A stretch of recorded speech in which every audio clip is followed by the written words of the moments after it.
today's more of a catch-up day, lots of bits and pieces, sort of finishing off some splash screens, lower thirds, end card stuff, sending out some postage, that sort of thing. So I've been working on a splash screen, which is quite literally a splash.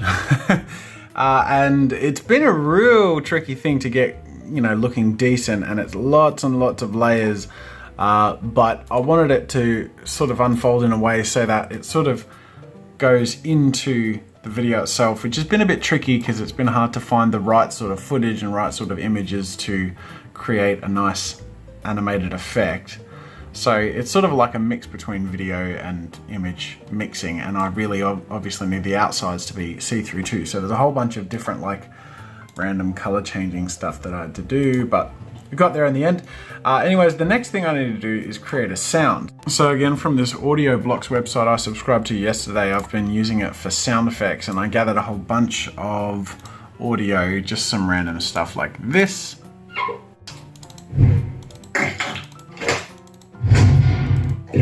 So they're all very random, but I'm gonna open Cubase and mix a custom transition sound.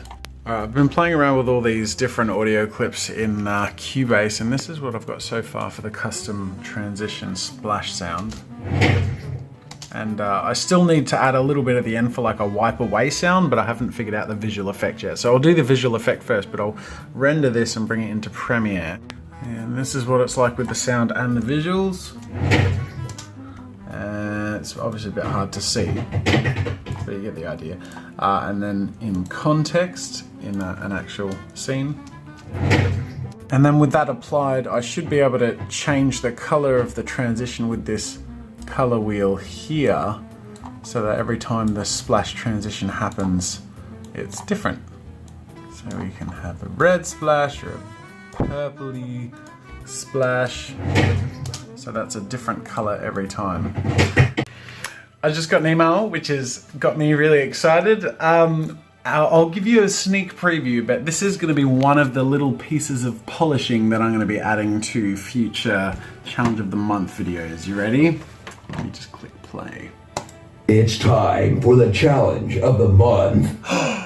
Yeah, so I got the epic voice guy from the Honest Trailers to do the announcement and prizes and a whole bunch of other stuff. And I'm also going to be using him to voice a trailer that I'll be using that I edit in my editing tutorial. So that's going to be pretty epic. But even just having his voice being like, and the winner will receive every month, is going to be pretty epic. And I think amp the tone of the Challenge of the Month to a new level of excitement, which I'm pretty stoked about. Oh boy, I have been working on this stuff all day, and I've got the branding or the in-video stuff to a place where I'm pretty happy with it. The intro's the same, but it's now 1080p as opposed to 720p. And I've finished the splash screen, both the sound in and out and the transition in and out. This is what it looks like. Animation challenge, as you saw. And then, as I said, it should be as simple as selecting this and changing the color. And I can have multiple transitions. Directions. Like that.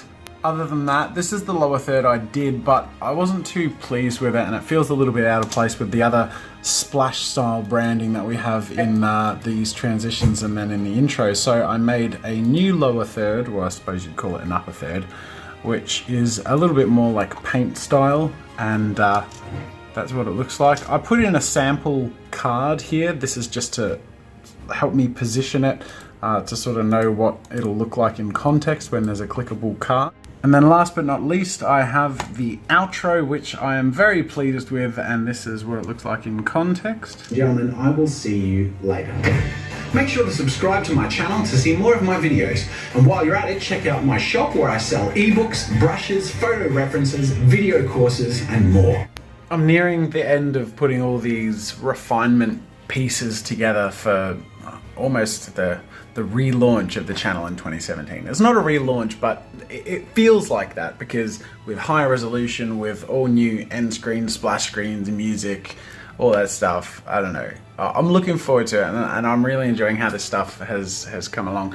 I'm sure a bunch of you will probably point out the similarities in the splash screen and then the one in the Arty Games app.